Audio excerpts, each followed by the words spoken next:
അപ്പം അതാണ് അതിൻ്റെത്. പക്ഷെ ഞാൻ ജോലി ചെയ്യുന്നത് പിന്നെ ഈ ജാതി എക്സ്പേർട്ട്, ഒരാളുടെ ജാതി കണ്ടുപിടിക്കുക, അതുണ്ട്.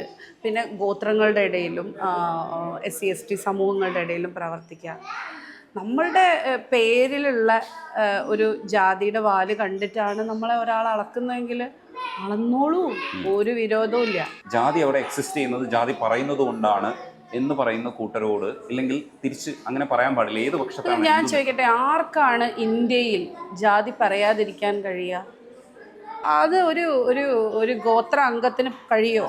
ഒരു പട്ടികജാതി സമുദായ അംഗത്തിന് കഴിയും? ഞാനൊരു പുലയസ്ത്രീയാണെന്ന് വെക്കും, ഞാൻ ഇന്ന് പ്രഖ്യാപിക്കുകയാണ് എനിക്ക് ജാതി ഇല്ല എന്ന് ഞാൻ പ്രഖ്യാപിച്ചാൽ തൊട്ടപ്പുറത്തുള്ള ആൾക്കാർ പറയും നീ പുലയസ്ത്രീയാണ് എന്ന് എന്നോട് പറയും, നീ ചക്ലിയത്തിയാണ് എന്ന് അവൾ എന്നോട് വിരൽ ചൂണ്ടും. ഒരു ദളിതനായ മനുഷ്യനോ ഒരു പിന്നെ ഒരു ഒരു ശ്രേണിയിൽ താഴെ ഇരിക്കുന്ന സമുദായത്തിലുള്ളൊരു മനുഷ്യനോ അവൻ്റെ ജാതി ഇല്ല എന്ന് അത് അവൻ തീരുമാനിക്കുന്നതല്ല, സമൂഹം കൊണ്ടുവന്ന് അവൻ്റെ തലയിൽ വെക്കുന്ന. ഇവിടെയുള്ള നായർക്കോ അല്ലെങ്കിൽ ബ്രാഹ്മണനോ സാധിക്കുമായിരിക്കും എന്ത്, എനിക്ക് ജാതി ഇല്ല എന്ന് പറയാം. അതിന് സമൂഹം അംഗീകരിക്കും.